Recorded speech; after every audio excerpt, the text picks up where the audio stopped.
हाँ जी राजे, BSc part 2 non medical ਅਤੇ BA part 2 mathematics ਦੇ ਸਟੂਡੈਂਟਸ ਵੈਲਕਮ ਹੈ ਤੁਹਾਡਾ ਮੈਥਮੈਟਿਕਸ ਦੀ ਕਲਾਸ ਦੇ ਵਿੱਚ। ਆਪਾਂ ਨੇ ਲੀਨੀਅਰ ਪ੍ਰੋਗਰਾਮਿੰਗ ਪ੍ਰੋਬਲਮ ਦੀ ਬੁੱਕ ਦਾ ਚੈਪਟਰ ਗ੍ਰਾਫਿਕਲ ਮੈਥਡ ਸਟਾਰਟ ਕੀਤਾ ਹੋਇਆ ਸੀ, ਸੈਕੰਡ ਚੈਪਟਰ, ਜਿਹਦੇ ਵਿੱਚ ਆਪਾਂ ਨੇ ਇਹਦੇ ਉੱਪਰ 2 ਲੈਕਚਰ ਲਗਾ ਚੁੱਕੇ ਹਾਂ। ਪਹਿਲਾਂ ਆਲਮੋਸਟ ਇਹਦਾ ਟੌਪਿਕ ਫਿਨਿਸ਼ ਹੋ ਚੁੱਕਿਆ ਸੀ। ਅੱਜ ਆਪਾਂ ਇਹਦਾ ਥੋੜਾ ਜਿਹਾ ਪ੍ਰੀਵੀਅਸ ਰਿਵਿਊ ਕਰਦੇ ਹਾਂ, ਚੈਪਟਰ ਦੇ ਵਿੱਚ ਕੀ ਸਿੱਖਿਆ ਸੀ, ਕਿਉਂਕਿ ਕੁਝ ਬੱਚੇ ਅੱਜ ਉਹ ਆਏ ਨੇ ਜਿਨ੍ਹਾਂ ਨੇ ਪਹਿਲੀਆਂ ਕਲਾਸਿਸ ਹੋ ਸਕਦਾ ਅਟੈਂਡ ਨਾ ਕੀਤੀਆਂ ਹੋਣ। ਜਿਹੜੇ ਬੱਚਿਆਂ ਨੇ ਪਹਿਲੀਆਂ ਕਲਾਸਿਸ ਇਹਦੀਆਂ ਅਟੈਂਡ ਨਹੀਂ ਕੀਤੀਆਂ ਹੋਈਆਂ ਤਾਂ ਆਪਣੇ ਕਾਲਜ ਦੇ YouTube ਚੈਨਲ ਤੇ ਇਹਦੀਆਂ ਪ੍ਰੀਵੀਅਸ ਲੈਕਚਰਸ ਦੀਆਂ ਵੀਡੀਓਜ਼ ਪਈਆਂ ਨੇ, ਧਿਆਨ ਨਾਲ ਟਾਈਮ ਕੱਢ ਕੇ ਉਹਨਾਂ ਲੈਕਚਰਸ ਨੂੰ ਸੁਣੋ, ਨੋਟਸ ਤਿਆਰ ਕਰੋ, ਤੁਹਾਡਾ ਕਾਫੀ ਹੱਦ ਤੱਕ ਟੌਪਿਕ ਕੰਪਲੀਟ ਹੋ ਜਾਏਗਾ। ਸੋ ਬੇਸਿਕਲੀ ਸਟਾਰਟ ਕਰਦੇ ਹਾਂ ਆਪਾਂ ਗ੍ਰਾਫਿਕਲ ਮੈਥਡ ਦੇ ਵਿੱਚ। ਜਿਹੜੀਆਂ ਲੀਨੀਅਰ ਪ੍ਰੋਗਰਾਮਿੰਗ ਪ੍ਰੋਬਲਮਸ ਦੇ ਵਿੱਚ ਐਗਜ਼ੈਕਟਲੀ 2 ਵੇਰੀਏਬਲਸ ਨੇ, x1 x2 ਜਾਂ xy ਗਿਵਨ 2 ਵੇਰੀਏਬਲਸ ਨੇ, ਉਹਨਾਂ ਨੂੰ ਆਪਾਂ ਗ੍ਰਾਫਿਕਲ ਮੈਥਡ ਨਾਲ ਸੋਲਵ ਕਰ ਸਕਦੇ ਹਾਂ ਬਹੁਤ ਈਜ਼ੀਲੀ। ਸੋ ਪਹਿਲੇ ਨੰਬਰ ਤੇ ਕੀ ਕਰਨਾ, ਕੰਸੀਡਰ ਕਰ, ਹਾਂ ਇਹਦੇ ਵਿੱਚ ਮੈਂ ਦੱਸਦਾ ਜਿਹੜੀ LPP ਦੀ ਲੀਨੀਅਰ ਪ੍ਰੋਗਰਾਮਿੰਗ ਪ੍ਰੋਬਲਮ ਦੀ ਸਟੇਟਮੈਂਟ ਆ, ਇੱਕ ਤਾਂ ਉਹਦੇ ਵਿੱਚ ਪਹਿਲਾਂ ਆਬਜੈਕਟਿਵ ਫੰਕਸ਼ਨ ਦਿੱਤਾ ਹੁੰਦਾ, ਮੈਕਸਿਮਮ z ਜਾਂ ਮਿਨੀਮਮ z ਦਾ ਆਬਜੈਕਟਿਵ ਫੰਕਸ਼ਨ ਆ, ਇੱਕ ਉਹਦੇ ਨਾਲ ਸਬਜੈਕਟ ਟੂ ਕੰਸਟ੍ਰੇਂਟਸ ਦਿੱਤੀਆਂ ਹੋਈਆਂ ਨੇਗੀਆਂ। ਕੰਸਟ੍ਰੇਂਟਸ ਉਹ ਇਕੁਏਸ਼ਨ ਨੇ, ਉਹ ਸੀਮਾਵਾਂ ਨੇ, ਬੰਦਿਸ਼ਾਂ ਨੇ, ਜਿਨ੍ਹਾਂ ਦੇ ਵਿੱਚ ਪੂਰੀ ਸਟੇਟਮੈਂਟ ਡਿਪੈਂਡ ਕਰਦੀ ਆ। ਕੰਸਟ੍ਰੇਂਟਸ ਕੁਝ ਲੈਸ ਦੈਨ ਦੀਆਂ ਹੋਣਗੀਆਂ, ਕੁਝ ਗ੍ਰੇਟਰ ਦੈਨ ਦੀਆਂ ਹੋਣਗੀਆਂ, ਕਈ ਵਾਰੀ ਕੋਈ ਇਕੁਐਲਿਟੀ ਦੀ ਵੀ ਹੁੰਦੀ ਹੈ। ਸੋ ਉਹਨਾਂ ਨੂੰ ਆਪਾਂ ਇਨ ਇਕੁਐਲਿਟੀ ਜਾਂ ਕੰਸਟ੍ਰੇਂਟਸ ਬੋਲਾਂਗੇ। ਤੀਜੇ ਨੰਬਰ ਤੇ ਆ ਜਾਂਦੀ ਆ ਕੰਡੀਸ਼ਨ ਆਫ ਨਾਨ ਨੈਗੇਟਿਵਿਟੀ। ਉਹ ਲਾਸਟ ਜੇ ਤੇ ਲਿਖ ਦਿੰਦਾ where x1 x2 strictly greater than 0। That mean ਜਿਹੜਾ ਵੀ ਆਪਾਂ ਨੇ ਰੀਜਨ ਦੇਖਣਾ ਆ ਉਹ ਪੋਜ਼ਿਟਿਵ ਕੁਆਡਰੈਂਟ, ਪਹਿਲੇ ਕੁਆਡਰੈਂਟ ਦੇ ਵਿੱਚ ਦੇਖਣਾ ਆ। ਸੋ ਸਭ ਤੋਂ ਪਹਿਲਾਂ ਤਾਂ ਆਪਾਂ ਇਹਦਾ ਵਰਕਿੰਗ ਰੂਲ ਰਿਵਾਈਜ਼ ਕਰਦੇ ਹਾਂ। ਮੈਂ ਤੀਜੀ ਵਾਰ ਇਹੀ ਟੌਪਿਕ ਕਰਵਾ ਰਿਹਾ, ਜਿਹਦੇ ਵਿੱਚ ਕੀ ਹੈ, ਸਭ ਤੋਂ ਪਹਿਲਾਂ ਕੰਸੀਡਰ ਕਰ ਲੈਣਾ ਹਰੇਕ ਇਨਇਕੁਐਲਿਟੀ ਨੂੰ ਇਕੁਏਸ਼ਨ ਦੇ ਵਿੱਚ, ਇਨਇਕੁਐਲਿਟੀ ਨੂੰ ਇਕੁਏਸ਼ਨ ਦੇ ਵਿੱਚ ਮੰਨ ਲੈਣਾ ਕਿ ਭਾਵੇਂ ਉਹ ਗ੍ਰੇਟਰ ਦੈਨ ਦੀ ਆ, ਭਾਵੇਂ ਲੈਸ ਦੈਨ ਦੀ ਆ, ਗ੍ਰੇਟਰ ਦੈਨ ਇਕੁਅਲ ਟੂ ਦੀ ਆ, ਲੈਸ ਦੈਨ ਇਕੁਅਲ ਟੂ ਦੀ ਆ, ਜਾਂ ਭਾਵੇਂ ਮੇਨ ਸਟੇਟਮੈਂਟ ਦੇ ਵਿੱਚ ਉਹ ਕੰਸਟ੍ਰੇਂਟ ਇਕੁਐਲਿਟੀ ਦੀ ਆ। ਪਹਿਲੀ ਵਾਰ ਸਾਰੀਆਂ ਕੰਸਟ੍ਰੇਂਟਸ ਨੂੰ ਇਕੁਅਲ ਮੰਨ ਲੈਣਾ ਆ। ਦੂਜੇ ਨੰਬਰ ਤੇ ਕੀ ਆ, ਪਲਾਟ ਕਰਨਾ। ਆਪਾਂ ਨੇ ਹਰੇਕ ਕੰਸਟ੍ਰੇਂਟ ਨੂੰ, ਪ੍ਰੋਬਲਮ ਦੀ ਹਰੇਕ ਕੰਸਟ੍ਰੇਂਟ ਨੂੰ ਪਲਾਟ ਕਰਨਾ ਆ। ਪਲਾਟ ਕਰਨ ਦੇ ਲਈ ਆਪਾਂ ਨੂੰ ਉਹਨਾਂ ਦੇ ਪੁਆਇੰਟ ਪਤਾ ਹੋਣੇ ਚਾਹੀਦੇ ਨੇ ਕਿ ਕਿਹੜੀ ਕਿਹੜੀ ਕੰਸਟ੍ਰੇਂਟ ਕਿਹੜੀ ਐਕਸਿਸ ਦੇ ਵਿੱਚੋਂ ਦੀ ਕਿੱਥੋਂ ਦੀ ਪਾਸ ਕਰਦੀ ਆ। ਸੋ ਪਹਿਲੀ ਐਕਸਿਸ ਦੇ ਪਹਿਲੀ ਕੰਸਟ੍ਰੇਂਟ ਦੇ ਵਿੱਚ x1 ਨੂੰ 0 ਪੁੱਟ ਕਰਕੇ x2 ਦੀ ਵੈਲਿਊ ਆ ਜਾਊਗੀ, ਇੱਕ ਪੁਆਇੰਟ ਆ ਗਿਆ। ਦੂਜੀ ਵਾਰੀ x2 ਨੂੰ 0 ਪੁੱਟ ਕਰਕੇ x1 ਦੀ ਪੁਆਇੰਟ ਆ ਗਿਆ। ਸੋ 2 ਪੁਆਇੰਟ ਆ ਗਏ। ਇਹਨਾਂ ਦੋਨਾਂ ਪੁਆਇੰਟਸ ਦੀ ਹੈਲਪ ਦੇ ਨਾਲ ਆਪਾਂ ਸਟ੍ਰੇਟ ਲਾਈਨ ਡਰਾ ਕਰ ਸਕਦੇ ਹਾਂ ਕਿ ਇਹ ਸਟ੍ਰੇਟ ਲਾਈਨ ਐਕਸਿਸ ਨੂੰ ਕਿੱਥੋਂ ਦੀ ਪਾਸ ਕਰਦੀਆਂ ਨੇ। ਐਵੇਂ ਦੂਸਰੀ ਕੰਸਟ੍ਰੇਂਟ, ਐਵੇਂ ਤੀਸਰੀ ਕੰਸਟ੍ਰੇਂਟ। ਸੋ ਸਾਰੀਆਂ ਕੰਸਟ੍ਰੇਂਟਸ ਨੂੰ ਪਲਾਟ ਕਰ ਲਿਆ। ਤੀਜੇ ਸਟੈਪ ਤੇ ਆ ਕੇ ਆਇਡੈਂਟੀਫਾਈ ਕਰਾਂਗੇ ਆਪਾਂ ਫਿਜ਼ੀਬਲ ਰੀਜਨ ਨੂੰ। ਫਿਜ਼ੀਬਲ ਰੀਜਨ ਨੂੰ ਆਇਡੈਂਟੀਫਾਈ ਕਰਨ ਦਾ ਮਤਲਬ ਕੀ ਆ, ਮੇਨ ਸਟੇਟਮੈਂਟ ਵੱਲ ਦੇਖਾਂਗੇ ਕਿ ਕਿਹੜੀ ਕੰਸਟ੍ਰੇਂਟ ਤੋਂ ਲੈਸ ਦੈਨ ਇਕੁਅਲ ਟੂ ਦਾ ਏਰੀਆ ਕਿਹਾ ਹੋਇਆ ਸੀ, ਕਿਹੜੀ ਕੰਸਟ੍ਰੇਂਟ ਤੋਂ ਗ੍ਰੇਟਰ ਦੈਨ ਦਾ ਏਰੀਆ ਕਿਹਾ ਗਿਆ ਸੀ, ਜਾਂ ਕਿਹੜੀ ਕੰਸਟ੍ਰੇਂਟ ਇਕੁਅਲ ਟੂ ਵਾਲੀ ਸੀ।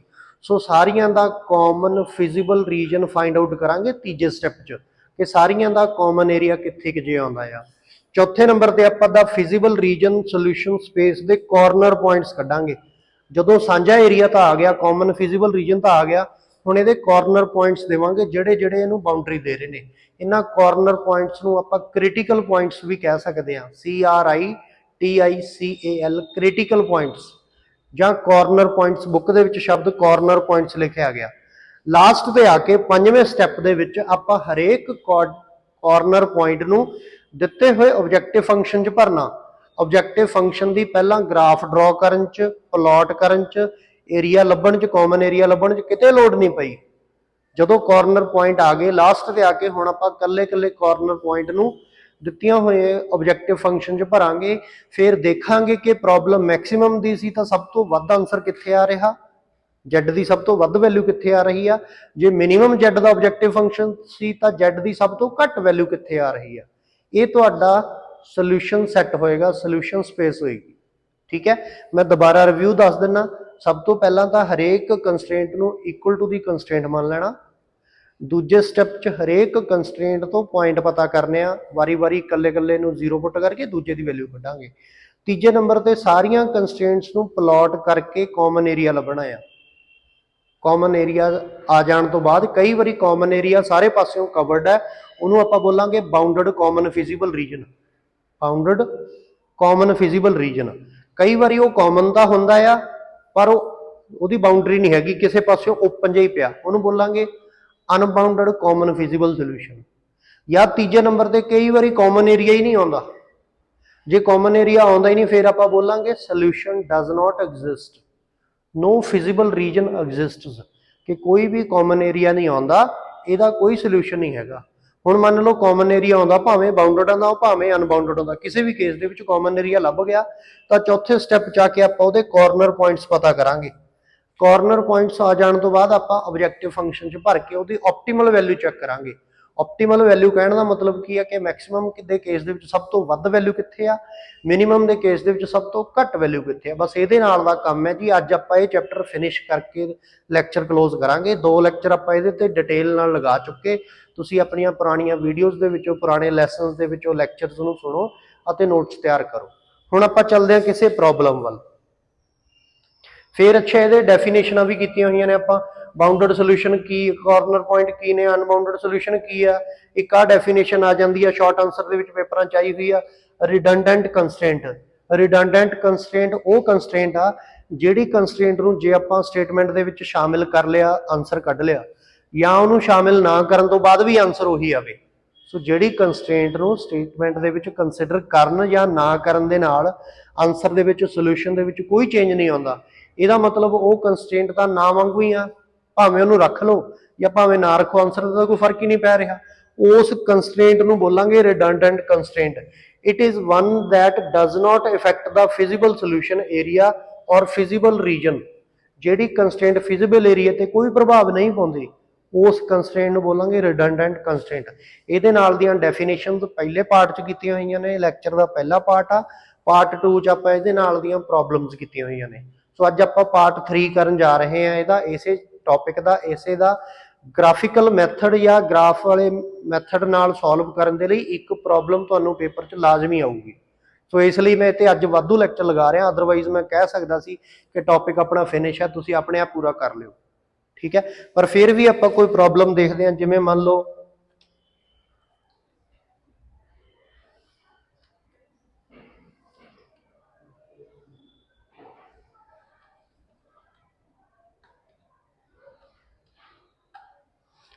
ਆਹ ਸਟੇਟਮੈਂਟ ਆ, ਮੈਕਸਿਮਮ z ਦੀ ਸਟੇਟਮੈਂਟ ਆ 6x + 8y। ਇਹ ਤਾਂ ਹੋ ਗਿਆ ਆਬਜੈਕਟਿਵ ਫੰਕਸ਼ਨ। ਆਬਜੈਕਟਿਵ ਫੰਕਸ਼ਨ ਉਹ ਫੰਕਸ਼ਨ ਜਿਹੜਾ ਆਪਣਾ ਏਮ ਨਿਰਧਾਰਿਤ ਕਰ ਰਿਹਾ। ਆਬਜੈਕਟਿਵ ਕੀ ਆ, ਆਪਣਾ ਏਮ ਕੀ ਹੈ, ਆਪਾਂ ਇਹਦੇ ਵੱਲ ਬਾਅਦ ਚ ਜਾਵਾਂਗੇ। ਪਹਿਲਾਂ ਆਪਾਂ ਇਹਦੀਆਂ ਕੰਸਟ੍ਰੇਂਟ ਦੇਖਦੇ ਹਾਂ। ਕੋਈ 2 ਕੰਸਟ੍ਰੇਂਟ ਨੇ, ਦੋਨੇ ਹੀ ਲੈਸ ਦੈਨ ਇਕੁਅਲ ਟੂ ਦੀਆਂ ਨੇ। ਸੋ ਆਪਣਾ ਪਹਿਲਾ ਸਟੈਪ ਕੀ ਆ, ਇਹਨਾਂ ਕੰਸਟ੍ਰੇਂਟਸ ਨੂੰ ਇਕੁਐਲਿਟੀ ਦੀਆਂ ਮੰਨ ਕੇ ਟਰਨ ਬਾਈ ਟਰਨ ਆਪਾਂ ਪਹਿਲੀ ਕੰਸਟ੍ਰੇਂਟ ਨੂੰ ਇਕੁਐਲਿਟੀ ਦੀ ਮੰਨਿਆ, ਇਨਇਕੁਏਸ਼ਨ ਨੂੰ ਇਕੁਏਸ਼ਨ 'ਚ ਮੰਨਿਆ, x ਨੂੰ 0 ਭਰ ਕੇ y ਦੀ ਵੈਲਿਊ ਕੱਢ ਲਈ, ਕੋਈ ਪੁਆਇੰਟ ਆ ਗਿਆ, ਇਹਦਾ ਕੋਈ ਨਾਮ ਲਿਖ ਦਿਓ। ਮੰਨ ਲਓ a ਪੁਆਇੰਟ ਆਇਆ ਸੀ। a ਪੁਆਇੰਟ ਕੀ ਆਇਆ ਸੀਗਾ 0 ਅਤੇ 16/3। b ਪੁਆਇੰਟ ਕੀ ਆਇਆ, ਜਦੋਂ ਆਪਾਂ y ਨੂੰ 0 ਭਰਿਆ ਤਾਂ x ਦੀ ਵੈਲਿਊ 8 ਆ ਗਈ। ਇੱਕ ਕੰਸਟ੍ਰੇਂਟ ਸੀਗੀ ਆਪਣੇ ਕੋਲੇ 2x + 3y ≤ 16 ਦੀ, ਪਹਿਲੀ ਕੰਸਟ੍ਰੇਂਟ ਸੀਗੀ। ਉਸ ਤੋਂ ਬਾਅਦ ਆਪਾਂ ਦੂਜੀ ਕੰਸਟ੍ਰੇਂਟ ਲਿਖੀ 4x + 2y, ਇਹ ਵੀ ≤ 16 ਦੀ ਸੀ। ਇਹਦੇ ਚ c ਪੁਆਇੰਟ ਆ ਗਿਆ, ਜਦੋਂ x ਨੂੰ ਭਰਿਆ y ਦੀ ਵੈਲਿਊ 8 ਆ ਗਈ 0.8। d ਪੁਆਇੰਟ ਆ ਗਿਆ, ਜਦੋਂ ਆਪਾਂ y ਦੀ ਵੈਲਿਊ ਨੂੰ 0 ਭਰਿਆ x ਦੀ ਵੈਲਿਊ 4 ਆ ਗਈ 40। ਠੀਕ ਹੈ, 2 ਕੰਸਟ੍ਰੇਂਟ ਆ ਗਈਆਂ। ਹੁਣ ਆਪਾਂ ਇਹਨਾਂ ਨੂੰ ਪਲਾਟ ਕਰਦੇ ਹਾਂ ਕੋਆਰਡੀਨੇਟਸ ਨੂੰ। ਇਕੁਏਸ਼ਨ 1 ਆ ਸੀਗੀ, ਇਕੁਏਸ਼ਨ 2 ਇਹ ਸੀ। ਇਹਨਾਂ ਨੂੰ ਆਪਾਂ ਪਲਾਟ ਕਰਦੇ ਹਾਂ ਗ੍ਰਾਫ ਦੇ ਵਿੱਚ। ਪਲਾਟ ਕਰਨ ਵੇਲੇ ਮੈਂ ਤੁਹਾਨੂੰ ਪ੍ਰੀਵੀਅਸ ਲੈਕਚਰ ਦੇ ਵਿੱਚ ਵੀ ਦੱਸਿਆ ਸੀਗਾ ਕਿ ਜ਼ਰੂਰੀ ਨਹੀਂ ਹੈਗਾ ਗ੍ਰਾਫ ਦੇ ਉੱਪਰ, ਪੇਪਰ ਦੇ ਉੱਪਰ ਗ੍ਰਾਫ ਲੈ ਕੇ ਆਨਸਰ ਸੋਲਵ ਕਰਨਾ।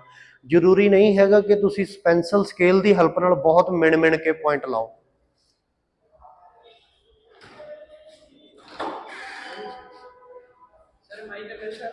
ਮਾਈਕ ਅੱਧੇ ਘੰਟੇ ਤੱਕ ਮਿਲ ਜੂਗਾ, ਮੈਂ ਕਲਾਸ ਲਾ ਲਾਂ। ਸੋ ਆਪਾਂ ਨੇ, ਮੈਂ ਦੱਸ ਰਿਹਾ ਸੀ ਜ਼ਰੂਰੀ ਨਹੀਂ ਹੈਗਾ ਕਿ ਗ੍ਰਾਫ ਪੇਪਰ ਦੇ ਉੱਪਰ ਸੋਲਵ ਕਰਨਾ। ਜ਼ਰੂਰੀ ਨਹੀਂ ਹੈਗਾ ਤੁਸੀਂ ਪੈਨਸਲ ਸਕੇਲ ਦੀ ਹੈਲਪ ਨਾਲ ਬਹੁਤ ਮਿਣ ਕੇ ਲਗਾਓ। ਇੰਨਾ ਟਾਈਮ ਨਾ ਵੇਸਟ ਕਰੋ, ਫ੍ਰੀ ਹੈਂਡ ਡਰਾ ਕਰੋ। ਆਪਣੇ ਅੰਦਾਜ਼ੇ ਨਾਲ, ਐਸਟੀਮੇਟ ਦੇ ਨਾਲ ਪੁਆਇੰਟਸ ਦੇ ਵਿਚਕਾਰ ਗੈਪ ਰੱਖੋ x ਐਕਸਿਸ ਤੇ, ਉਨਾ ਕੀ ਗੈਪ ਰੱਖੋ y ਐਕਸਿਸ ਤੇ ਆਪਣੇ ਅਕੋਰਡਿੰਗ ਪੁਆਇੰਟਸ ਦਾ ਗੈਪ ਦੇਖੋ ਕਿੰਨਾ ਰੱਖਣਾ ਆ। ਜਿਵੇਂ ਹੁਣ ਇਹਦੇ ਵਿੱਚ ਪੁਆਇੰਟ 0 16/3 ਆ, 16/3 ਕਿੰਨਾ ਕਰ ਰਿਹਾ 5 ਪੁਆਇੰਟ ਸਮਥਿੰਗ ਆ ਰਿਹਾ ਨਾ, 5.3 ਜਿਹਦੇ ਕਰੀਬ ਆ ਰਿਹਾ। ਇਹ 8 ਆ, ਇਹ 10 ਆ, ਇਹ 4 ਆ, मतलब कि 10 तक ਤੁਹਾਡੇ ਕੋਲੇ ਪੁਆਇੰਟ ਨੇ ਤਾਂ ਤੁਸੀਂ ਦੋ ਦੋ ਦੇ ਗੈਪ ਨਾਲ ਰੱਖ ਲਓ 2 4 6 8 10 x ਐਕਸਿਸ ਹੋਗੀ ਉਵੇਂ 0 2 4 6 8 y ਐਕਸਿਸ ਹੋਗੀ ਸੋ x ਐਕਸਿਸ ਤੇ y ਐਕਸਿਸ ਪਤਾ ਕਰ ਲਏ ਹੁਣ ਆਪਾਂ ਟਰਨ ਬਾਈ ਟਰਨ ਕੱਲੀ ਕੱਲੀ ਕੰਸਟ੍ਰੇਂਟ ਨੂੰ ਪਲਾਟ ਕਰਦੇ ਆ ਪਹਿਲੀ ਕੰਸਟ੍ਰੇਂਟ ਦਾ ਪੁਆਇੰਟ ਸੀ 0 ਤੇ 5/3 ਦੂਜਾ ਪੁਆਇੰਟ ਸੀ 8 0 ਸੋ ਇੱਕ ਆ ਪੁਆਇੰਟ ਆ ਗਿਆ B80 B ਨਾ ਰੱਖੋ ਚਲੋ ਇਹਨਾਂ ਨੇ मैं PQRS नाम लिख देना इन्हां दे अकॉर्डिंग नाम लिख देना जिहड़ा पहला पॉइंट सी आ गलत लिखा होया ना इत्थे आ 4 इत्थे कि जे आ 4 नहीं हैगा ये पॉइंट हैगा अपने कोले A पॉइंट है आ A पॉइंट है नहीं A नहीं हैगा ये पॉइंट आऊगा 16/3 पॉइंट आया सी 2x + 2y ये तो एक 80 सी नहीं ठीक है ठीक है ठीक है आ पॉइंट आया सीगा C 80 पॉइंट नूं इन्हां ने नाम कोई दिता ही नहीं मान लो मैं नाम दे देना P दे देना आ P पॉइंट आ गया 80 एक आ C पॉइंट आ गया 0 ते 16/3 0 ते 16/3 ये पहली कंस्ट्रेंट सीगी इदां जे बनायो कि मान लो आ पहली कंस्ट्रेंट होगी ये दूजी कंस्टेंट पार करके इनू जा रही है ये पहली कंस्टेंट सी 2x + 3y <= 16 सो <= 16 का यार ड्रॉ कर लिया हुण दूजी कंस्टेंट कित्थों कित्थों दी पास कर दी 0.8 मान लो कि इहदा नाम लिख लो RS लिख लैंदे आ R अते A एक R पॉइंट आ गया 0 अते 8 इत्थों दी पास कर दी है ये ठीक है इत्थों दी पास करके इधर नूं लंघ गई एक कंस्टेंट होगी 4x + 2y <= 16 मैं इहदे नाल भी <= का निशान पा लिया ये तुहाडा तीजा स्टैप होया मैं दोबारा तो फिर कह देना पहला स्टैप की सी कल्ली कल्ली लाइन नूं कंस्टेंट नूं इक्वलिटी च मनना इक्वल च मनना दूजा पॉइंट सीगा कल्ले कल्ले पॉइंट दे विचों कल्ली कल्ली कंस्टेंट दे विचों वारी वारी हर एक पॉइंट नूं 0 पुट करके दूजे की वैल्यू पता करना वो पॉइंट कढ़ ले तीजा स्टैप आ गया आपाने कल्ले कल्ले लाइन नूं प्लॉट करता चौथा स्टैप की आ फिजिबल रीजन पता करना फिजिबल रीजन किवें आउंदा मतलब पहली लाइन ने <= एरिया कहा सी पॉजिटिव क्वाड्रेंट च आ एरिया भी आऊगा आ एरिया भी आ गया पहली लाइन इन्हां दोनों एरिया नूं कॉमन कह रही है फिर दूसरी लाइन की वारी आ गई ये भी <= कह रही है ये दूसरे तीसरे पोर्शन नूं कह रही है ਇਹਦਾ मतलब आ वाला एरिया दोनों के <= एरिया च आ रहा सो इनू आप बोलांगे feasible solution region common feasible region region का मतलब वैसे प्लेस थां हुंदी है खेत जिन्हों आप खेत कह दिंदे आ एरिया कह दिंदे आ कोई उन्होंने आप रीजन कहने आ फिजिबल कॉमन सोल्यूशन हो गया सो आ वाला सोल्यूशन की आ गया चौथे स्टैप च कॉमन फिजिबल रीजन आ गया या तीजा स्टैप ही प्लॉट करने तो बाद कॉमन फिजिबल रीजन देखना चौथा पॉइंट सीगा कॉर्नर पॉइंट कढ़ने हुण कॉर्नर पॉइंट किहड़े किहड़े आ रहे ने कॉर्नर पॉइंट एक तो कॉर्नर पॉइंट आ गया 0 0 का दूजा कॉर्नर पॉइंट आ गया 4 0 का तीजा कॉर्नर पॉइंट आ गया हले आपां नूं इहदे बारे पता नहीं चौथा कॉर्नर पॉइंट आ गया की आ गया intersection of line 1 and line 2 दोनों लाइन्स की इंटरसैक्शन पहली लाइन सीगी अपने कोले 2x + 3y = 16 दूजी लाइन सीगी अपने कोले 2x + 3y = 16 आसी 4x + 2y 4x + 2y = 16 आ दो लाइन्स सीगियां आपां इहनूं 2 नाल मल्टीप्लाई कर ली इहनूं 1 नाल मल्टीप्लाई कर ले ताकि बराबर आ जाण देयरफॉर ये आ जाऊगा 4x + 6y = 32 इनू 1 नाल मल्टीप्लाई किया 4x + 2y = 16 ये साइन चेंज करते यदा कैंसल हो गया ये बच गया 4y = 32 सो 16 सॉरी 16 तो देयरफॉर y की वैल्यू कितनी आ गई 4 आ गई इनू पुट कर देंगे 1 नंबर इक्वेशन च 1 नंबर इक्वेशन च 2x + 3 × y की वैल्यू 4 = 16 तो 2x = 16 माइनस आ 12 रह गया तो 2x = 4 बच गया x की वैल्यू कितनी आ गई 2 आ गई तो कॉमन एरिया जोड़ा आ गया B आ गया 2 4 x की वैल्यू 2 और y की वैल्यू 4 सो आ गया कॉमन फिजिबल रीजन के कॉर्नर पॉइंट्स पता लग गया भी 4 ਸਟੈਪ ਕੰਪਲੀਟ ਹੋ ਗਏ ਆਪਣੇ। ਦੁਬਾਰਾ ਤੋਂ ਗਿਣ ਲਓ। ਪਹਿਲਾ ਸਟੈਪ ਕੀ ਸੀ, ਕੱਲੀ ਕੱਲੀ ਕੰਸਟ੍ਰੇਂਟ ਨੂੰ ਇਕੁਅਲ ਚ ਮੰਨਣਾ। ਦੂਜਾ ਸਟੈਪ ਸੀਗਾ ਉਹਨਾਂ ਨੂੰ ਪਲਾਟ ਕਰਨਾ। ਤੀਜਾ ਸਟੈਪ ਸੀਗਾ ਕਾਮਨ ਫਿਜ਼ੀਬਲ ਰੀਜਨ ਪਤਾ ਕਰਨਾ। ਚੌਥਾ ਸਟੈਪ ਸੀਗਾ ਕਾਰਨਰ ਪੁਆਇੰਟ ਪਤਾ ਕਰਨੇ। ਹੁਣ ਆਪਣੇ ਕੋਲੇ 1 2 3 ਅਤੇ 4 ਕਾਰਨਰ ਪੁਆਇੰਟ ਆ ਰਹੇ ਨੇ। ਚਾਰਾਂ ਦੀ ਇੱਕ ਲਿਸਟ ਬਣਾਵਾਂਗੇ।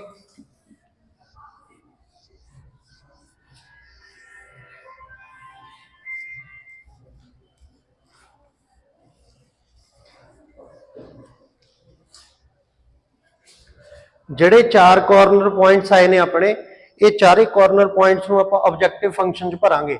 ਆਬਜੈਕਟਿਵ ਫੰਕਸ਼ਨ ਸੀਗਾ ਮੈਕਸਿਮਮ ਦਾ, maximum z equals to 6x + 8y, ਜਿਹਦੀ ਲੋੜ ਆਪਾਂ ਨੂੰ ਬਿਲਕੁਲ ਐਂਡ ਤੇ ਪੈਂਦੀ ਆ, 5ਵੇਂ ਸਟੈਪ ਚ ਪੈਂਦੀ ਆ ਕਾਰਨਰ ਪੁਆਇੰਟਸ ਪਤਾ ਕਰਕੇ। ਸੋ ਆਪਾਂ ਨੇ ਪਹਿਲਾ ਕਾਰਨਰ ਪੁਆਇੰਟ 0 0 ਭਰਿਆ, z ਦੀ ਵੈਲਿਊ ਨੋਟ ਕਰ ਲਈ, ਹਲੇ ਨੋਟ ਕਰਕੇ ਰੱਖੀ ਆ। ਦੂਜਾ ਤੀਜਾ ਚੌਥਾ ਵਾਰੀ ਵਾਰੀ ਸਾਰੇ ਕਾਰਨਰ ਪੁਆਇੰਟ ਭਰੇ। ਦੇਖੋ ਤਾਂ ਕੀ ਆ ਗਿਆ 0 24 44 ਅਤੇ 42। ਸੋ ਆਪਣਾ ਮੈਕਸਿਮਮ ਦਾ ਕੇਸ ਸੀਗਾ, ਇਸ ਪੁਆਇੰਟ ਦੇ ਸਭ ਤੋਂ ਮੈਕਸਿਮਮ ਵੈਲਿਊ ਆ ਰਹੀ ਆ। ਸੋ z ਦੀ ਮੈਕਸਿਮਮ ਵੈਲਿਊ ਆ ਰਹੀ ਆ 44। ਕਦੋਂ?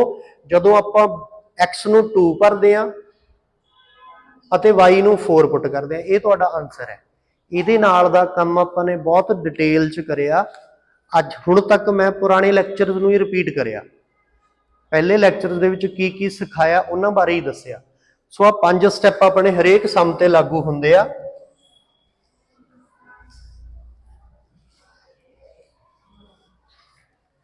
ਇਹਦੇ ਨਾਲ ਦੀਆਂ ਟਾਈਪਸ ਸੀਗੀਆਂ। ਪਹਿਲੀ ਟਾਈਪ ਦੇ ਵਿੱਚ ਐਗਜ਼ਾਮਪਲ ਸੀਗੀਆਂ ਜਦੋਂ ਵਿੱਚ ਸਾਰੀਆਂ ਕੰਸਟ੍ਰੇਂਟ ਲੈਸ ਦੈਨ ਦੀਆਂ ਨੇ। ਦੂਜੀ ਟਾਈਪ ਆਈ ਸੀ ਜਦੋਂ ਸਾਰੀਆਂ ਕੰਸਟ੍ਰੇਂਟਸ ਗ੍ਰੇਟਰ ਦੈਨ ਇਕੁਅਲ ਟੂ ਦੀਆਂ ਨੇ। ਤੀਜੀ ਟਾਈਪ ਆਈ ਸੀ ਜਿਹਦੇ ਵਿੱਚ ਮਿਕਸਡ ਕੰਸਟ੍ਰੇਂਟ ਨੇਗੀਆਂ, ਕੁਝ ਲੈਸ ਦੈਨ ਦੀਆਂ ਨੇ, ਕੁਝ ਗ੍ਰੇਟਰ ਦੈਨ ਦੀਆਂ ਨੇ, ਕੋਈ ਇਕੁਐਲਿਟੀ ਦੀ ਵੀ ਹੋ ਸਕਦੀ ਆ। ਇਹ ਸਾਰਾ ਕੰਮ ਪ੍ਰੀਵੀਅਸ ਲੈਕਚਰਸ ਦੇ ਵਿੱਚ ਕੀਤਾ ਹੋਇਆ ਆ, ਹੁਣ ਆਪਾਂ ਰਿਪੀਟ ਨਹੀਂ ਕਰਦੇ ਸਾਰਾ। ਅੱਜ ਆ 10 ਮਿੰਟ ਦੇ ਵਿੱਚ ਮੈਂ ਤੁਹਾਨੂੰ ਪੁਰਾਣਾ ਪੜਿਆ ਹੋਇਆ ਕੀ ਆ ਉਹ ਦੱਸਤਾ ਕਿ ਕਿੱਦਾਂ ਕਿੱਦਾਂ ਆਪਾਂ ਇਹਦੇ ਸਮ ਸੋਲਵ ਕਰਨੇ।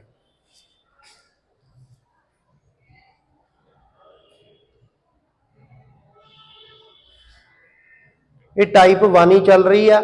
ਕਈ ਵਾਰ ਇਕੁਏਸ਼ਨਸ ਇੱਕ ਤੋਂ ਵੱਧ ਜਾਂਦੀਆਂ ਨੇ, ਜਿਵੇਂ ਇਹਦੇ ਵਿੱਚ 4 ਨੇਗੀਆਂ, 1 2 3 4 ਨੇ, ਕੋਈ ਇਸ਼ੂ ਨਹੀਂ, ਇਹ ਵੀ ਸਮ ਉਹਨਾਂ ਵਾਂਗੂ ਹੀ ਹੋਣਗੇ। ਠੀਕ ਹੈ, ਈਜ਼ੀਲੀ ਕਰ ਸਕਦੇ ਹੋ ਤੁਸੀਂ।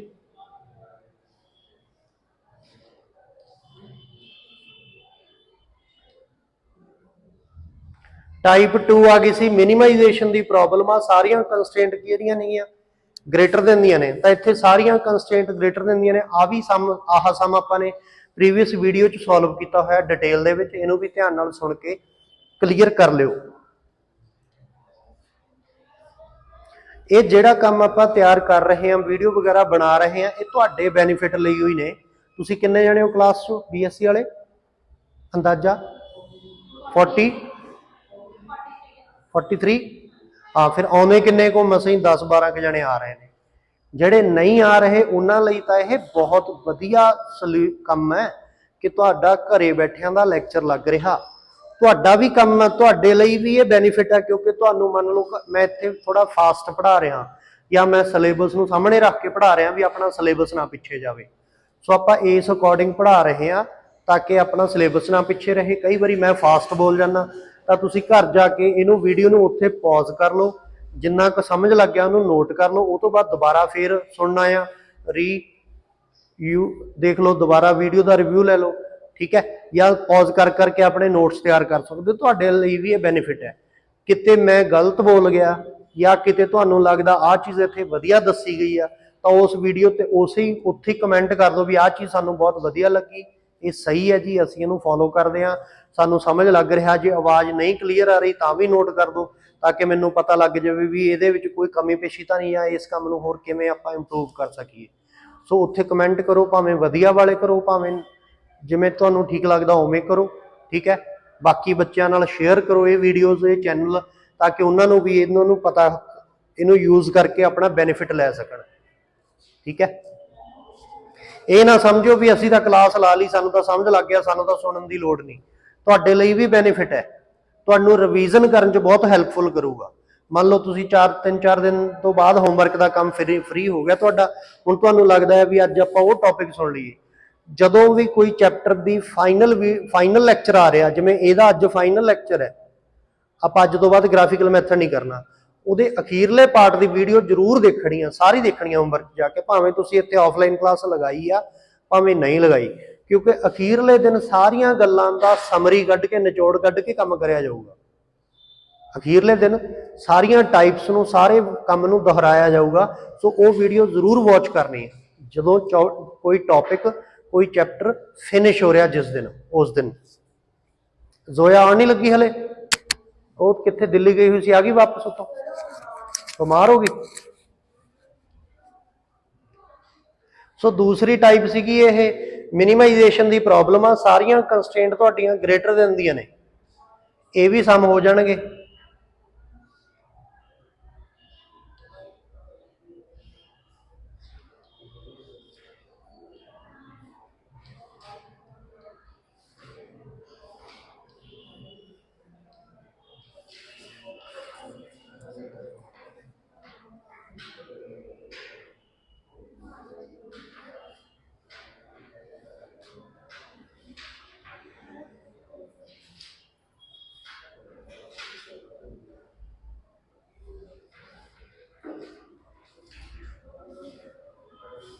ਦੂਜੀ ਟਾਈਪ ਦੇ ਵਿੱਚ ਕੀ ਹੋ ਗਿਆ ਸੀਗਾ, ਸਾਰੀਆਂ ਕੰਸਟ੍ਰੇਂਟਸ ਗ੍ਰੇਟਰ ਦੇਨ ਦੀਆਂ ਸੀ। ਇੱਕ ਤੀਜੀ ਟਾਈਪ ਆਉਂਦੀ ਆ ਜਿਹਦੇ ਵਿੱਚ ਕੰਸਟ੍ਰੇਂਟਸ ਕੀ ਨੇਗੀਆਂ, ਗ੍ਰੇਟਰ ਦੇਨ ਇਕੁਅਲ ਟੂ ਵਾਲੀਆਂ ਨੇ ਜਾਂ ਲੈਸ ਦੇਨ ਇਕੁਅਲ ਟੂ ਵਾਲੀਆਂ ਨੇ, ਮਿਕਸਡ ਕੰਸਟ੍ਰੇਂਟ ਨੇ। ਉਸ ਤੋਂ ਬਾਅਦ ਇਹਦਾ ਕੰਮ ਰਹਿ ਗਿਆ ਸੀਗਾ ਇਹਦੇ ਵਿੱਚੋਂ ਸਟੇਟਮੈਂਟਸ ਰੀਡ ਕਰਕੇ LPP ਪ੍ਰੋਗਰਾਮਿੰਗ ਨੂੰ ਡਰਾ ਕਰਨਾ। ਇਹ ਅੱਜ ਦਾ ਕੰਮ ਆ ਆਪਣਾ। ਸਟੇਟਮੈਂਟ ਤੁਹਾਨੂੰ ਦਿੱਤੀ ਹੋਈ ਆ, ਤੁਸੀਂ ਸਟੇਟਮੈਂਟ ਨੂੰ ਰੀਡ ਕਰਕੇ LPP ਦੀ ਫਾਰਮੇਸ਼ਨ ਕਰਨੀ ਆ। ਇਹ ਤੋਂ ਪਹਿਲਾਂ ਜਿਹੜੀਆਂ ਸਟੇਟਮੈਂਟ ਸੀ ਉਹ ਸਿੱਧੀ ਸਿੱਧੀ LPP ਦਿੱਤੀ ਹੋਈ ਸੀ ਕਿ ਆਬਜੈਕਟਿਵ ਫੰਕਸ਼ਨ ਕੀ ਆ, ਕੰਸਟ੍ਰੇਂਟ ਕੀ ਆ। ਇਹ ਪਹਿਲੇ ਚੈਪਟਰ ਦਾ ਵੀ ਕੰਮ ਹੈ। ਹੁਣ ਦੇਖੋ ਇਹਦੇ ਵਿੱਚ ਕੀ ਕਿਹਾ ਗਿਆ, old hens can be bought at 2 rupees each, ਕਿ ਜਿਹੜੇ ਪੁਰਾਣੇ ਕੋਈ ਆਬਜੈਕਟ ਨੇ, ਪੁਰਾਣੇ ਮੁਰਗੇ ਨੇ, ਉਹ 2 ਰੁਪਏ ਦੇ ਹਿਸਾਬ ਨਾਲ ਖਰੀਦੇ ਜਾਂਦੇ ਨੇ। ਯੰਗ ਵਨਸ ਐਟ 5 ਰੁਪੀਜ਼ ਈਚ, ਅਤੇ ਜਿਹੜੇ ਛੋਟੇ ਨੇ, ਯੰਗ ਨੇਗੇ, ਉਹ ਕਿੰਨੇ ਨੂੰ ਨੇ, 5 ਰੁਪਏ ਨੂੰ ਨੇ, ਖਰੀਦੇ ਜਾ ਰਹੇ ਨੇ। ਹਲੇ ਆਪਾਂ ਨੂੰ ਇਹ ਨਹੀਂ ਪਤਾ ਕਿ ਇਹ ਕੰਸਟ੍ਰੇਂਟ ਹੈ ਜਾਂ ਇਹ ਆਬਜੈਕਟਿਵ ਫੰਕਸ਼ਨ ਆ। ਹਲੇ ਆਪਾਂ ਨੂੰ ਇਹ ਨਹੀਂ ਪਤਾ ਕਿ ਇਹ ਕੰਸਟ੍ਰੇਂਟ ਲੈਸ ਦੇਨ ਦੀ ਆ ਜਾਂ ਗ੍ਰੇਟਰ ਦੇਨ ਦੀ ਆ, ਹਲੇ ਕੁਝ ਨਹੀਂ ਪਤਾ। ਘੱਟੋ ਘੱਟ 2 ਵਾਰ ਐਦਾਂ ਦੀ ਸਟੇਟਮੈਂਟ ਰੀਡ ਕਰ ਲੈਣੀ ਆ, ਫਿਰ ਆਪਾਂ ਇਹਦੀ ਫਾਰਮੇਸ਼ਨ ਤਿਆਰ ਕਰਾਂਗੇ। ਅਲੱਗ ਤੋਂ ਸਮਝ ਲਓ ਕਿ ਜਿਹੜੇ ਪੁਰਾਣੇ 올ਡ ਹੈਨ ਨੇ ਉਹ 2 ਰੁਪਏ ਦੇ ਖਰੀਦੇ ਜਾ ਰਹੇ ਨੇ, ਯੰਗ ਨੇ ਜਿਹੜੇ ਉਹ 5 ਰੁਪਏ ਦੇ ਖਰੀਦੇ ਜਾ ਰਹੇ ਨੇ। ਅੱਗੇ ਚੱਲ ਕੇ ਪੜ੍ਹਦੇ ਹਾਂ। The old hens lay 3 eggs per week, young ones lay 5 eggs per week। ਇਹਦਾ ਮਤਲਬ ਜਿਹੜੇ ਪੁਰਾਣੇ ਨੇਗੇ ਉਹ ਤਾਂ ਦਿਨ ਦੇ ਸਿਰਫ 3 ਐਗ ਹੀ ਦਿੰਦੇ ਆ, ਤੇ ਜਿਹੜੇ ਯੰਗ ਨੇ ਉਹ ਦਿਨ ਦੇ ਵੀਕ ਦੇ 5 ਐਗ ਦਿੰਦੇ ਆ। ਖਰੀਦਣ ਦੀ ਗੱਲ ਹੋ ਗਈ, ਉਹਨਾਂ ਤੋਂ ਕੁਝ ਮਿਲ ਰਿਹਾ ਆਪਾਂ ਨੂੰ ਐਗਸ, ਉਹਨਾਂ ਦੀ ਗੱਲ ਹੋ ਗਈ। ਹੋਰ ਅੱਗੇ ਪੜ੍ਹੀਏ, ਈਚ ਐਗ ਬੀਇੰਗ ਵਰਥ 30 ਪੈਸੇ, ਹਰੇਕ ਐਗ ਦੀ ਕੀਮਤ ਕਿੰਨੀ ਆ, 30 ਪੈਸੇ ਆ। ਪਹਿਲੀ ਗੱਲ ਤਾਂ ਪੈਮਾਨਾ ਸਾਰਾ ਇੱਕ ਰੱਖਣਾ। ਪੈਮਾਨਾ ਕੀ ਕਹਿ ਰਿਹਾ ਮੈਂ, ਜਿਵੇਂ ਜੇ ਕੋਈ ਗਿਣਤੀ ਮਿਣਤੀ ਦੀ ਗੱਲ ਹੋ ਰਹੀ ਆ, ਉਹ ਤਾਂ ਸਾਰੀ ਸਟੇਟਮੈਂਟ ਜਾਂ ਤਾਂ ਮੀਟਰਾਂ 'ਚ ਹੀ ਹੋਵੇ ਜਾਂ ਕਿਲੋਮੀਟਰਾਂ 'ਚ ਹੀ ਹੋਵੇ ਜਾਂ ਮਿਲੀਮੀਟਰਾਂ 'ਚ ਹੀ ਹੋਵੇ। ਹੁਣ ਇਹਦੇ ਵਿੱਚ ਜਿਵੇਂ ਗੱਲਬਾਤ ਹੋ ਰਹੀ ਆ, ਪੈਸਿਆਂ ਦੀ ਗੱਲਬਾਤ ਹੋ ਰਹੀ ਆ, ਰੁਪਏ ਦੀ ਗੱਲ ਹੋ ਰਹੀ ਆ, ਜਾਂ ਤਾਂ ਤੁਹਾਡੀ ਸਾਰੀ ਸਟੇਟਮੈਂਟ ਪੈਸਿਆਂ 'ਚ ਚੱਲੇ ਜਾਂ ਤੁਹਾਡੀ ਸਟੇਟਮੈਂਟ ਰੁਪਈਆਂ 'ਚ ਚੱਲੇ। ਇਹ ਨਹੀਂ ਹੋਣਾ ਚਾਹੀਦਾ ਕਿ ਕੋਈ ਕੰਸਟ੍ਰੇਂਟ ਰੁਪਈਆਂ ਦੀ ਸੀ ਤਾਂ ਉਹਨੂੰ ਰੁਪਈਆਂ 'ਚ ਹੀ ਰਹਿਣ ਤਾਂ, ਕੋਈ ਪੈਸਿਆਂ 'ਚ ਤਾਂ ਪੈਸਿਆਂ 'ਚ ਰਹਿਣ ਤਾਂ। ਐਵੇਂ ਵੀ ਚੱਲ ਜਾਊਗਾ ਕੰਮ, ਪਰ ਵਧੀਆ ਰਹੂਗਾ ਜੇ ਆਪਾਂ ਇੱਕੋ ਪੈਮਾਨਾ ਰੱਖਾਂਗੇ। ਸਾਰੇ ਕਾਸੇ ਨੂੰ ਰੁਪਈਆਂ 'ਚ ਕਨਵਰਟ ਕਰ ਲਓ ਜਾਂ ਸਾਰੇ ਕਾਸੇ ਨੂੰ ਪੈਸਿਆਂ 'ਚ ਕਨਵਰਟ ਕਰ ਲਓ। ਹੋਰ ਅੱਗੇ ਪੜ੍ਹੀਏ ਕੀ ਕਿਹਾ ਗਿਆ, ਇਹ ਹੈਨ cost 1 per week to feed, mister Amit has only 82 spends for hens. ਜਿਹੜੇ ਕੋਈ ਵੀ ਇੱਕ ਹੈਨ ਹੈ ਉਹ 1 ਰੁਪਈਆ ਖਾ ਜਾਂਦਾ ਪਰ ਵੀਕ ਦਾ, ਭਾਵੇਂ ਉਹ ਯੰਗ ਹੈ ਭਾਵੇਂ ਉਹ 올ਡ ਹੈ, 1 ਰੁਪਈਆ ਖਾ ਜਾਂਦਾ। ਉਹਦੇ ਕੋਲੇ 80 ਰੁਪਏ ਨੇ ਸਪੈਂਡ ਕਰਨ ਦੇ ਲਈ। How many of each kind should mister Amit given to profit at least 6 rupees profit. ਘੱਟੋ ਘੱਟ 6 ਰੁਪਏ ਦਾ ਪ੍ਰੋਫਿਟ ਹੋਣਾ ਚਾਹੀਦਾ ਉਹਦੇ ਤੇ, ਉਹਨਾਂ ਤੇ। ਕਿੰਨੇ ਖਰੀਦੀਏ ਆਪਾਂ, ਕਹਿੰਦਾ ਕਿੰਨੇ ਹੈਨਸ ਖਰੀਦੋਗੇ ਤਾਂ ਕਿ ਉਹਨੂੰ ਘੱਟੋ ਘੱਟ ਵੀਕ ਦਾ 6 ਰੁਪਏ ਪ੍ਰੋਫਿਟ ਹੋਵੇ। Assuming that mister Amit can not have more than 20 hens. ਉਹਦੇ ਕੋਲੇ 20 ਤੋਂ ਜ਼ਿਆਦਾ ਹੈਨ ਰੱਖਣ ਦੀ ਥਾਂ ਨਹੀਂ ਹੈਗੀ, ਜਾਂ ਉਹ 20 ਤੋਂ ਵੱਧ ਹੈਨਸ ਰੱਖ ਹੀ ਨਹੀਂ ਸਕਦਾ, ਸੰਭਾਲ ਹੀ ਨਹੀਂ ਸਕਦਾ 20 ਤੋਂ ਜ਼ਿਆਦਾ। ਸੋਲਵ ਦਾ ਲੀਨੀਅਰ ਪ੍ਰੋਗਰਾਮਿੰਗ ਪ੍ਰੋਬਲਮ ਗ੍ਰਾਫਿਕਲੀ। ਹੁਣ ਅਜਿਹੇ ਕੇਸਿਸ ਦੇ ਵਿੱਚ ਪਹਿਲਾਂ ਤਾਂ ਆਪਾਂ ਨੂੰ ਕੁਝ ਕੁ ਵੈਰੀਏਬਲਸ ਮੰਨਣੇ ਪੈਣਗੇ ਜਿਨ੍ਹਾਂ ਨੂੰ ਆਪਾਂ ਡਿਸੀਜਨ ਵੈਰੀਏਬਲਸ ਕਹਿੰਦੇ ਹੁੰਦੇ ਆ। ਡਿਸੀਜਨ ਵੈਰੀਏਬਲਸ ਜਾਂ ਰਿਪਰੈਜ਼ੈਂਟਡ ਵੈਰੀਏਬਲਸ, ਜਿਹਦੇ ਵਿੱਚ ਮੰਨ ਲਿਆ ਜਾਵੇ x1 ਅਤੇ x2 ਕੀ ਨੇ, ਨੰਬਰ ਆਫ 올ਡ ਹੈਨ ਨੇ। ਜਿਹੜੇ 올ਡ ਨੇ ਉਹਨਾਂ ਨੂੰ ਆਪਾਂ ਨੇ x1 ਨਾਲ ਡਿਨੋਟ ਕਰਤਾ, ਜਿਹੜੇ ਯੰਗ ਨੇਗੇ ਯੰਗਸ ਨੂੰ ਆਪਾਂ ਨੇ x2 ਨਾਲ ਡਿਨੋਟ ਕਰਤਾ। ਹੁਣ ਪ੍ਰੋਫਿਟ ਕਿਵੇਂ ਆਉਂਦਾ? ਪ੍ਰੋਫਿਟ ਆਊਗਾ sale minus caste of feed.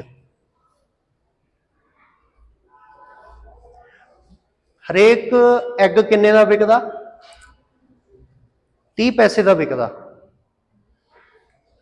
Caste ਕਿੰਨੀ ਆਉਂਦੀ ਆ? 1 ਰੁਪਇਆ।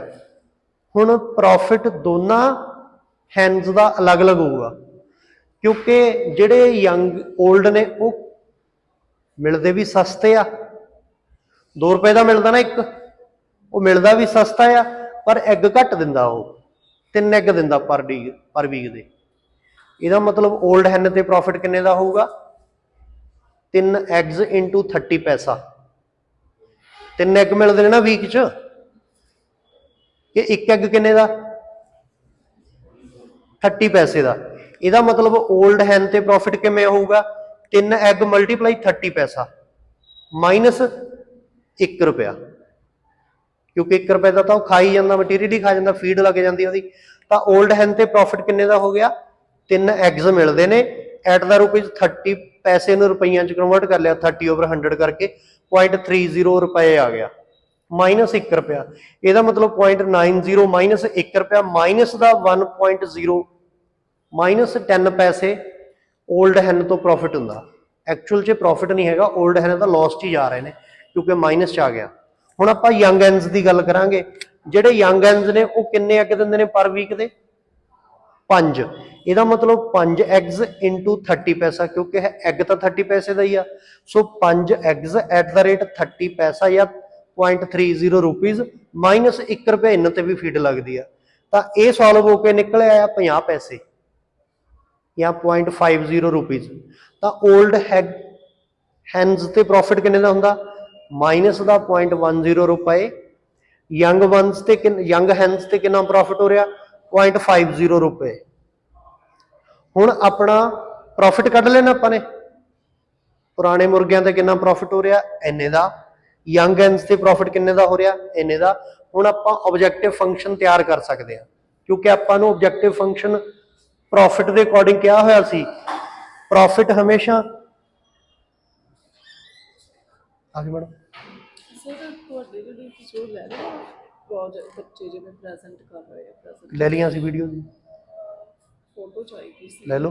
ਪਰਮਜੀਤ ਸਰ ਨੇ ਲੈਣੀ ਹੈ ਤੁਹਾਡੇ ਸਰ ਨੇ, ਤੁਸੀਂ ਆਪਦੇ ਦੀਆਂ ਕਰਾਉਣੀਆਂ? ਲੈ ਲਾਂਗੇ ਜੇ ਸਾਨੂੰ ਲੋੜ ਪਈ, ਪਰ ਪਰਮਜੀਤ ਸਰ ਸਾਡੇ ਬਿਹਾਫ ਤੇ ਮੰਗ ਰਹੇ। ਨਹੀਂ, ਮੈਂ ਸਾਡੇ ਮੈਥਮੈਟਿਕਸ ਡਿਪਾਰਟਮੈਂਟ ਦੀਆਂ ਤਾਂ ਲੈ ਲਈਆਂ ਜੀ। ਏਦਾਂ ਬੱਚਿਆਂ ਦੀ ਐਵੇਂ ਖੜਾ ਕੇ ਇੱਥੇ ਬੱਚੇ ਬਿਠਾ ਕੇ ਬੱਚੇ ਪਿੱਛੋਂ ਪੜ੍ਹਾ ਰਹੇ ਨੇ, ਉਹਨਾਂ ਦੀ ਵੀਡੀਓ ਲੈ ਲਈਆਂ।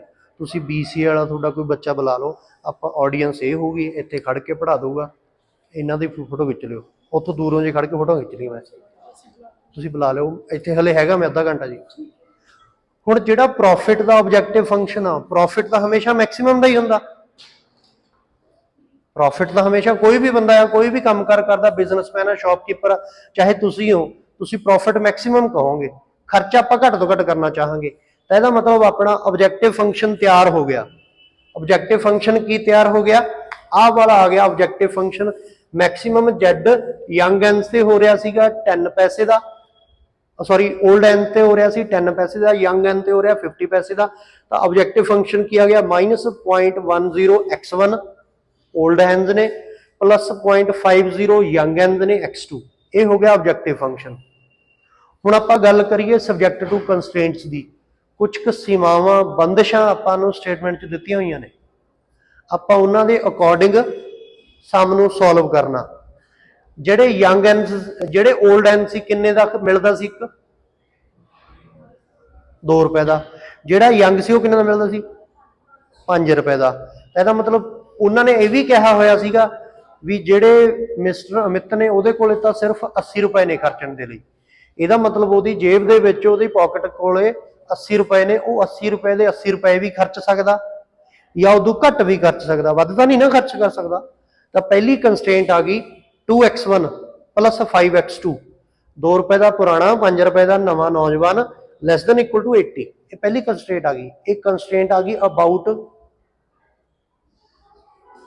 ਕਾਸਟ ਪ੍ਰਾਈਸ, ਇਹ ਕਾਸਟ ਪ੍ਰਾਈਸ ਦੀ ਕਾਸਟ ਆ ਗਈ, ਠੀਕ ਹੈ। ਹੁਣ ਦੂਜੀ ਕੰਸਟ੍ਰੇਂਟ ਇੱਕ ਹੋਰ ਬੰਦਿਸ਼ ਸੀਮਾ ਦਿੱਤੀ ਹੋਈ ਸੀ ਸਟੇਟਮੈਂਟ 'ਚ ਵੀ ਉਹ ਵੱਧ ਤੋਂ ਵੱਧ ਕਿੰਨੇ ਮੁਰਗੇ ਰੱਖ ਸਕਦਾ, 20, ਕਿ ਉਹ ਵੱਧ ਤੋਂ ਵੱਧ 20 ਆਪਦੇ ਜਿੱਥੇ ਵੀ ਕੋਈ ਜਗ੍ਹਾ ਆ ਉੱਥੇ ਵੱਧ ਤੋਂ ਵੱਧ 20 ਹੈਂਜ਼ ਰੱਖ ਸਕਦਾ। ਤਾਂ ਦੂਜੀ ਸੀਮਾ ਕੀ ਆ ਗਈ, x1 plus x2 less than equal to 20, ਉਹ ਪੂਰੇ ਦੇ ਪੂਰੇ 20 ਵੀ ਰੱਖ ਲੂਗਾ ਜਾਂ ਉਹ ਤੋਂ ਘੱਟ ਨਾਲ ਵੀ ਸਾਰ ਸਕਦਾ। ਤਾਂ ਦੂਜੀ ਕੰਸਟ੍ਰੇਂਟ ਇਹ ਆ ਗਈ ਜੀ। ਫਿਰ ਹੁਣ ਇਹ ਤੋਂ ਬਾਅਦ ਪ੍ਰੋਫਿਟ ਦੀ ਵੀ ਕੰਸਟ੍ਰੇਂਟ ਆਈ ਹੋਈ ਸੀਗੀ। ਇੱਕ ਸਟੇਟਮੈਂਟ 'ਚ ਪ੍ਰੋਫਿਟ ਵੀ ਕਿਹਾ ਹੋਇਆ ਸੀ ਵੀ ਘੱਟ ਤੋਂ ਘੱਟ ਪ੍ਰੋਫਿਟ ਕਿੰਨਾ ਚਾਹੀਦਾ, ਦੋਨਾਂ ਤੇ 6 ਰੁਪਏ ਪ੍ਰੋਫਿਟ ਚਾਹੀਦਾ। ਤਾਂ ਤੀਜੀ ਕੰਸਟ੍ਰੇਂਟ ਆ ਗਈ -0.10x1 ਪਹਿਲੇ ਤੇ ਪ੍ਰੋਫਿਟ ਹੋ ਰਿਹਾ ਪਲੱਸ 0.50 ਦੂਜੇ ਤੇ ਪ੍ਰੋਫਿਟ ਹੋ ਰਿਹਾ। ਇਹ ਕੰਸਟ੍ਰੇਂਟ ਗ੍ਰੇਟਰ ਦੈਨ ਇਕੁਅਲ ਟੂ ਦੀ ਆਊਗੀ 6 ਰੁਪਏ ਤੋਂ। ਇਹ ਸੀਗੀ ਪ੍ਰੋਫਿਟ ਕੰਸਟ੍ਰੇਂਟ। ਇੱਕ ਕੰਸਟ੍ਰੇਂਟ ਆ ਗਈ ਆਪਣੇ ਕੋਲੇ ਕਾਸਟ ਪ੍ਰਾਈਸ ਦੀ, ਇੱਕ ਕੰਸਟ੍ਰੇਂਟ ਆ ਗਈ ਆਪਣੇ ਕੋਲੇ ਸਪੇਸ ਦੀ, ਇੱਕ ਕੰਸਟ੍ਰੇਂਟ ਆ ਗਈ ਆਪਣੇ ਕੋਲੇ ਪ੍ਰੋਫਿਟ ਦੀ। Where x1 x2 greater than equal to 0। ਲਓ ਜੀ, ਆ ਤੁਹਾਡੀ ਸਟੇਟਮੈਂਟ ਤਿਆਰ ਹੈ। ਸਟੇਟਮੈਂਟ ਆ ਗਈ ਐਲਪੀਪੀ ਦੀ। ਹੁਣ ਐਲਪੀਪੀ ਨੂੰ ਸੋਲਵ ਕਿਵੇਂ ਕਰਨਾ ਇਹ ਤੁਹਾਨੂੰ ਮੇਰੇ ਖਿਆਲ ਦੇ ਵਿੱਚ ਆਉਂਦਾ ਆ, ਮੈਨੂੰ ਜ਼ਿਆਦਾ ਟਾਈਮ ਨਾ ਲੈਣਾ ਚਾਹੀਦਾ ਇਹਦੇ ਤੇ। ਪਹਿਲਾ ਸਟੈਪ ਕੀ ਆਊਗਾ, ਆਪਾਂ ਕੰਸਟ੍ਰੇਂਟਸ ਨੂੰ ਇਕੁਐਲਿਟੀ 'ਚ ਮੰਨਾਂਗੇ।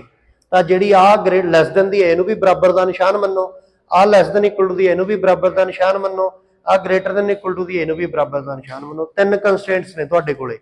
ਤਾਂ ਤਿੰਨਾਂ ਦੇ ਵਿੱਚ ਵਾਰੀ-ਵਾਰੀ ਤੁਸੀਂ ਇਕੁਅਲ ਟੂ 'ਚ ਮੰਨ ਲੈਣਾ। ਪਹਿਲਾਂ ਤਾਂ ਇਕੁਅਲ ਟੂ 'ਚ ਮੰਨ ਲਿਆ, ਫਿਰ ਤਿੰਨ ਕੇਸ ਬਣ ਜਾਣਗੇ ਅਲੱਗ-ਅਲੱਗ। ਪਹਿਲੀ ਕੰਸਟ੍ਰੇਂਟ 'ਚ x1 ਨੂੰ ਭਰ ਕੇ x2 ਕੱਢ ਲਓ, x2 ਨੂੰ ਭਰ ਕੇ x1 ਕੱਢ ਲਓ। ਦੂਜੀ ਕੰਸਟ੍ਰੇਂਟ 'ਚ x1 ਨੂੰ ਪੁੱਟ ਕਰਕੇ 0 x2 ਦੀ ਵੈਲਿਊ ਕੱਢ ਲਓ, x2 ਨੂੰ 0 ਪੁੱਟ ਕਰਕੇ x1 ਦੀ ਵੈਲਿਊ ਕੱਢ ਲਓ। ਤੀਜੀ ਕੰਸਟ੍ਰੇਂਟ 'ਚ x1 ਨੂੰ 0 ਪੁੱਟ ਕਰਕੇ x2 ਕੱਢ ਲਓ, x2 ਨੂੰ 0 ਪੁੱਟ ਕਰਕੇ x1 ਕੱਢ ਲਓ। ਸਾਰੇ 6 ਦੇ 6 ਪੁਆਇੰਟਸ ਨੂੰ ਅਲੱਗ ਤੋਂ ਲਿਸਟ ਕਰ ਲਓ। 6 ਦੇ 6 ਪੁਆਇੰਟ ਲਿਖ ਲਏ। ਹੁਣ ਤੀਜਾ ਸਟੈਪ ਕੀ ਆ ਜਾਊਗਾ, ਪਲਾਟ ਕਰਾਂਗੇ ਆਪਾਂ ਏਰੀਆ। ਤਾਂ ਪਹਿਲੀ ਲਾਈਨ, ਦੂਜੀ ਲਾਈਨ, ਤੀਜੀ ਲਾਈਨ ਆਪਾਂ ਪਲਾਟ ਕਰਕੇ ਆਜੋ ਬਣਵਾ ਲਓ। ਕਾਮਨ ਏਰੀਆ ਕੱਢ ਲਿਆ। ਮੈਂ 2 ਮਿੰਟ ਚ ਲੈਕਚਰ ਫਿਨਿਸ਼ ਕਰਦਾ ਜੀ ਮਾੜਾ ਜਿਹਾ। ਤਾਂ ਕਾਮਨ ਏਰੀਆ ਪਤਾ ਕਰ ਲਿਆ। ਚੌਥਾ ਸਟੈਪ ਕੀ ਸੀਗਾ ਆਪਣਾ, ਫੋਰਥ ਸਟੈਪ ਸੀਗਾ ਕਾਰਨਰ ਪੁਆਇੰਟਸ ਫਾਈਂਡ ਆਊਟ ਕਰਨ ਦਾ। ਹੁਣ ਆਪਾਂ ਆਹ ਵਾਲਾ ਕਾਮਨ ਏਰੀਆ ਆ ਗਿਆ, ਇਹਦਾ ਇੱਕ ਕਾਰਨਰ ਪੁਆਇੰਟ ਆਹ ਵਾਲਾ ਆ ਗਿਆ A, ਦੂਜਾ ਕਾਰਨਰ ਪੁਆਇੰਟ ਆ ਗਿਆ C, ਤੀਜਾ ਕਾਰਨਰ ਪੁਆਇੰਟ ਆ ਗਿਆ ਆਹ ਵਾਲਾ B। ਤਿੰਨ ਕਾਰਨਰ ਪੁਆਇੰਟਸ ਆ ਗਏ। ਹੁਣ ਕਾਰਨਰ ਪੁਆਇੰਟਸ ਆਉਣ ਤੋਂ ਬਾਅਦ ਆਪਣਾ ਪੰਜਵਾਂ ਸਟੈਪ ਆ ਜਾਊਗਾ ਆਬਜੈਕਟਿਵ ਫੰਕਸ਼ਨ ਦਾ। ਹੁਣ ਆਪਾਂ ਟਰਨ ਬਾਈ ਟਰਨ ਜਿਹੜੇ ਵੀ ਕਾਰਨਰ ਪੁਆਇੰਟਸ ਕੱਢੇ ਹੋਏ ਨੇ, 5th ਸਟੈਪ ਦੇ ਵਿੱਚ ਜਾ ਕੇ ਜਿਹੜੇ ਵੀ ਕਾਰਨਰ ਪੁਆਇੰਟਸ ਕੱਢੇ ਹੋਏ ਨੇ, ਕ੍ਰਿਟੀਕਲ ਪੁਆਇੰਟਸ ਪਤਾ ਕੀਤੇ ਹੋਏ ਨੇ, ਇਹਨਾਂ ਕ੍ਰਿਟੀਕਲ ਪੁਆਇੰਟਸ ਨੂੰ ਆਪਾਂ ਫਿਲ ਕਰਾਂਗੇ ਆਬਜੈਕਟਿਵ ਫੰਕਸ਼ਨ ਦੇ ਵਿੱਚ। ਫਿਰ ਆਬਜੈਕਟਿਵ ਫੰਕਸ਼ਨ ਦੇਖਾਂਗੇ ਮੈਕਸਿਮਮ ਦਾ ਜਾਂ ਮਿਨੀਮਮ ਦਾ, ਉਹਦੀ ਆਪਟੀਮਲ ਵੈਲਿਊ ਕੱਢਾਂਗੇ। ਆਪਟੀਮਲ ਵੈਲਿਊ ਦਾ ਮਤਲਬ ਤੁਹਾਨੂੰ ਪਹਿਲਾਂ ਕਲੀਅਰ ਹੀ ਕਰ ਦਿੱਤਾ ਗਿਆ ਕਿ ਵੱਧ ਤੋਂ ਵੱਧ ਵਾਲੇ ਕੇਸ ਦੇ ਵਿੱਚ ਸਭ ਤੋਂ ਜ਼ਿਆਦਾ ਕਿੱਥੇ ਆ, ਘੱਟ ਤੋਂ ਘੱਟ ਵਾਲੇ ਕੇਸ ਦੇ ਵਿੱਚ ਸਭ ਤੋਂ ਘੱਟ ਕਿੱਥੇ ਆ। ਐਦਾਂ ਤੁਹਾਡੀ ਲੀਨੀਅਰ ਪ੍ਰੋਗਰਾਮਿੰਗ ਪ੍ਰੋਬਲਮ ਨੇ ਸੋਲਵ ਹੋਣਾ ਆ। ਇਹ ਤੁਹਾਡਾ ਅੱਜ ਦਾ ਲੈਕਚਰ ਸੀਗਾ। ਇਸ ਤੋਂ ਬਾਅਦ ਆਪਣਾ ਅੱਜ ਦਾ ਟੌਪਿਕ ਫਿਨਿਸ਼ ਹੈ, ਗ੍ਰਾਫਿਕਲ ਮੈਥਡ ਦਾ ਫਿਨਿਸ਼ ਹੈ। ਕੱਲ ਆਪਾਂ ਸਟਾਰਟ ਕਰਾਂਗੇ ਸਿੰਪਲੈਕਸ ਮੈਥਡ। ਤਨਵੀਰ ਬੰਦ ਕਰ ਦਿਓ ਜੀ।